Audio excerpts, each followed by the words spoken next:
Bapak, saya Otan Egia, mahasiswa UP di JJ Medan, sedang mengambil mata kuliah manajemen produk IT bisnis. Dan di sini Pak, kami diwajibkan untuk melaksanakan praktik pada mata kuliah ini dengan judul praktik kami Pak, analisis rantai nilai dan nilai tambah produk agribisnis usaha tani yang Bapak usahakan sekarang. Tak kenal maka tak sayang Pak, sebelumnya kami meminta terima kasih dulu yang namanya istilahnya sudah memberikan waktu bagi kami untuk memberikan peluang bagi kami dalam hal wawancara bagi usaha yang Bapak usahakan sekarang. Tak kenal maka tak sayang, maka kami juga kepingin tahu identitas Bapak, mulai dari nama, usaha tani apa sekarang Bapak, alamatnya, dan sudah berapa lama Bapak melaksanakan usaha begini Pak. Baik Pak, terima kasih waktu untuk Bapak sudah datang dari mahasiswa UPBJ Medan, yang mana dengan kedatangan Bapak hari ini mungkin kami di kelompok tani sangat berterima kasih, yang mana setiap kedatangan mahasiswa di sini kami juga sangat berterima karena ini banyak informasi yang harus kami dapatkan juga untuk menambahkan pengalaman kami. Mungkin Bapak tadi menanyakan dengan bagaimana keadaan dan situasi dan perkenalan. Tentu saya perkenalkan, nama saya Punya Rogiam dan pendidikan saya sebagai SPD. Kemudian alamat saya di Sabanwadia dan Kecamatan Tuimberua. Dan tanaman yang kami budidayakan di sini di kelompok tani Sugawa ini adalah padi sawah. Dan kami telah melaksanakan kegiatan tani sawah ini kurang lebih 20 tahun ya kami sudah memulai, dan sampai sekarang tak pernah berhenti karena ini sangat menjanjikan bagi kami petani untuk mencari nafkah dan kebutuhan kami di kelompok tani dan dalam keluarga juga. Terima kasih. Baik Pak, terima kasih atas perkenalan singkat kita Pak. Mungkin bisa kami mulaikan Pak ya. Baik. Dalam mata kuliah kami ini Pak, ada beberapa nanti yang kami wawancarai Bapak ya. Mungkin saya bisa mulai Pak ya. Iya Pak. Yang pertama, mungkin Bapak bisa menjelaskan secara singkat usaha dan produk utama yang dihasilkan pada usaha tani ini.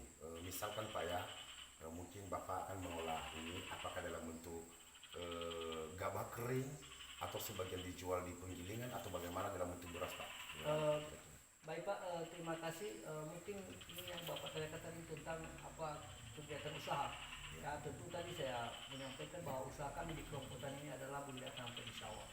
Dan untuk pengelolaan hasil daripada usaha kami ini memang tidak seperti yang di sana kita dengar bahwa ada penampung yang semuanya gabah ditampung. Tetapi di daerah kita ini adalah penampungan tidak ada, tetapi hanya melakukan secara penjualan di pasar.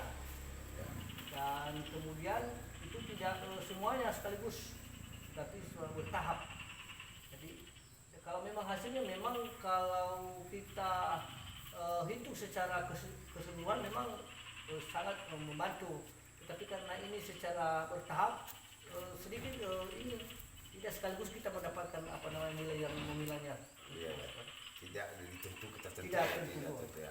Berarti Bapak nggak pernah menjual gabah? Udah pernah memang sekali dengan melalui bulog ya. Tetapi hanya sekali itu, satu kali panen dan tidak semua, sehingga pada saat itu memang sangat membantu waktu ada bulog itu.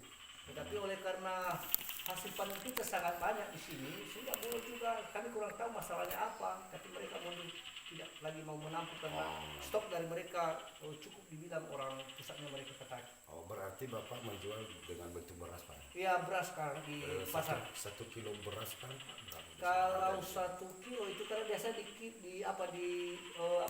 dijual di sini per jumlah ya, di sini. Takaran kalau lokal ya. Lokal, tapi kalau 2 kilo ya. 2 kilo. Jadi 31 lah paling tingginya di sini. Berarti kita ambil rata-rata 15.000 1 kilo Pak ya. 15.000 per kilo ya, kalau dibagi 2 itu. Oke Pak, ini sejak tahun berapa ini berdirinya? Ada kelompok Bapak ya? Sudah masuk dalam kelompok? Iya, sudah. Sejak tahun berapa ini Bapak? Dan berapa anggota Bapak? Kita sudah mendirikan kelompok ini. Memang sebelumnya ada kelompok tetapi macam-macam. Tapi setelah 2007 itu kita 2007 ya. Ya 2007 kelompok kita ini sudah kita kukuhkan kembali melalui penyuluh Ya. dan sampai sekarang tetap itu kelompok kita. Memang ada penyegaran tetapi anggota-anggota itu Anggota yang tetap- disegarkan Ya, banyak di ya. sini penggarap ya. ya penggarap. Oh, terus anggotanya sampai sekarang Anggotanya itu 21. Ya, 21 21 orang. orang. Ya, kita di kelompok 21 dan 20 hektar juga luas lahan khusus Koptan Sulawesi. Baik Pak, ini sasaran pasar orang Bapak kalau menjual di sini pekan atau apa di sini? Kita ada pekan di sekitar dekat desa kita ini juga, ada juga di kecamatan tuh. Terus Pak nggak pernah keluar daerah hasil produk kita, cuma di sini daerah ini Oh, aja yang di menampung. daerah Nias Utara juga. Masyarakat ini aja ya, Iya, Nias di sini. Utara ya Iya, di khususnya. Utara. Baik Pak, saya lanjut Pak ya. Tahapan apa saja yang dilalui oleh produk dari bahan baku Bapak dalam artinya gabah ini Pak ya? Mungkin ini dalam berarti tahap mulai dari pengolahan tanah, penanaman, mungkin bisa secara singkat dijelaskan Pak. Oh, baik. Ah, ah. Baik Pak, Sampai nanti ada pengecernya apa atau bagaimana Pak? Pengecer gabahnya nanti apa tuh ada atau bagaimana?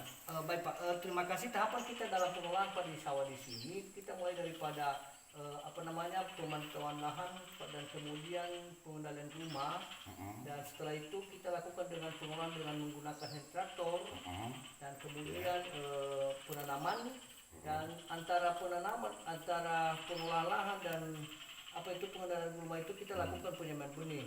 Iya. Dari situ kita setelah 2 minggu, 3 minggu, 21 hari kita lakukan pemindahan tanam, dan setelah itu kita tanam, dan terus kita lakukan 15 sampai 30 hari pemberian pupunya, pemberian rumah, dan mungkin dengan umum ke atasnya kita melakukan pengamatan ataupun pemberian pupuk, DPT, dan apa saja hama yang ada di sekitar itu. Iya. Sehingga sampai tahapan terakhirnya kita lakukan panen dengan penjemuran ke penggilingan, ya Pak ya. Iya. Terus ada pengemasan nggak Pak? Pengemasan hasil ini Sampai supaya sekarang- nampak kelompok Bapak. Ya memang udah ada pengemasan tapi tidak pernah kita promosikan. Kenapa? Sudah dapat ya? Udah dapat memang label-label kemarin itu dari ini penangkar benih ya. Dari pemerintah Pak ya? Pemerintah, iya, dari Balai Benih Balai Provinsi Benih. Sumatera Utara Iya. yang difasilitasi oleh Dinas Pertanian Kabupaten Nias Utara. Dan setelah kita lakukan pengemasan beberapa kali, dan ya karena kan pemasaran kita terbatas juga, sehingga tidak akan memberi suatu hasil yang baik, maka saya sebagai ketua untuk menulteratur di situ. Karena kan dari kemasan aja udah rugi kita, karena kan nggak dilaris ya itu di pasar kita. Baik Pak, saya lanjut lagi Pak ya. Tadi Bapak mengatakan Bapak menjual langsung ke pasar, bukan lagi tengkulak Pak ya? Iya. Bukan kita ke apa tadi gabahnya melalui Bulog. Iya. Ini masalah harga Pak. Apakah harga di pasar itu di pekan ini udah tetap atau gimana? Atau ada tergantungnya Pak? Oh iya, kalau itu harganya di pasar nggak tetap, tidak seperti yang sudah ditetapkan itu. Karena kan kalau memang musim panen awal itu memang harganya bagus, tapi setelah panennya selesai itu harganya menurun karena kan semua harganya petani menurun. rebutan. Kira-kira kalau menurut itu kira-kira dari tadi Bapak mengatakan dari dari 30 itu 31 bisa saja 25 25 itu per 2 kilo itu ya, ya? 12.000 per 12 per kilo itu ya? Nah, 12.500 per kilo itu bisa. Gitu Pak ya. Baik, saya lanjut lagi Pak ya. Bapak mengatakan tadi kan tidak pernah atau sudah pernah ya Iya. melakukan pengemasan ya. Iya, tapi tidak laris. Mungkin itulah kendalanya tidak laris. Iya. Tapi kalau menurut Bapak, kalau memang sudah dikemas itu mungkin atas nama kelompok Bapak. Iya. Kalau dibanding dengan harga belum dikemas, mana yang lebih mahal Pak? Apa yang dikemas atau bagaimana menurut Bapak itu? Ya, kalau memang karena kita penjualan di lokal ini, memang makanya pasarkan kita tidak suka beli yang dikemas karena harganya naik. Ya, karena Lebih baik dia kemasannya beli di naik.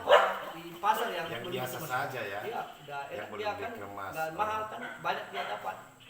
Nah, ada peningkatan harga. Baik Pak, kemudian saya lanjut Pak ya. Pengalaman Bapak setelah menjual di pasar di pekan melalui dia itu namanya beras, begitu juga dengan gabah. Apakah ada perbedaan harga menurut Bapak yang dinilai adalah kualitasnya? Oh, iya. Kualitasnya ya. kan tidak sama kualitas. Bagaimana yang kualitasnya bagus, bagaimana? Apakah ada perbedaan harga mengenai itu? Pak? Iya, iya memang di pemasaran itu di pasar itu memang ada perbedaan harga. Termasuk di varietas kita di kelompok tani ini kita pakai Impari 32 dan ada juga yang sebagian para petani di luar di kelompok tani kita yang memakai lokal, dan setelah kita perbandingkan di lapangan di pasar-pasar itu lebih mereka suka di Impari 32 karena kan agak bagus, kualitas berasnya bagus, putih, dan kemudian rasa untuk dikonsumsi juga citra rasa ya, citra rasanya. Ada beda. Berarti begitu juga dia kalau gabah juga. Iya betul juga sama. Kemudian Pak, di sini bagaimana biayanya? Mungkin Bapak ini kan mau menjual menggiling dulu ke kilang ya, baru dijual ke pasar atau ke pasar lokal kita ya pekan. Biaya transportasinya itu bagaimana nih Pak? Begitu juga biaya di waktu kita giling itu bagaimana? Ya memang itu ada perhitungan juga. Biasanya di daerah kita ini kita pakai jasa transportasi nomor 2 untuk pengambilan dari sawah ke tempat penggilingan, kemudian pengeringan langsung nanti setelah digiling ke pasar. Karena kan orang kilang itu yang menjemput, sehingga nanti jasa-jasanya itu dihitung. Ya kalau itu sangat juga memang banyak kerugian, ada yang dipotong itu, ada biaya-biayanya. Ada biayanya. Menurut Bapak tidak merugikan ya? Tidak memberatkan lah begitu ya?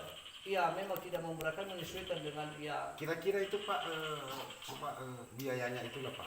Kalau kita hitung dari biaya ya, dari hanya pelangsiran ini ya, dari 10.000 per 50 kilo ya, dari sini ke tempat 10.000 per 50, berarti satu karung itu satu sak ya? Satu saknya itu. Terus dari rumah petani ke kilang itu diambil dalam 50 kilo itu satu domba itu, berarti satu domba itu kira-kira 2 kilo itu 2 kilo.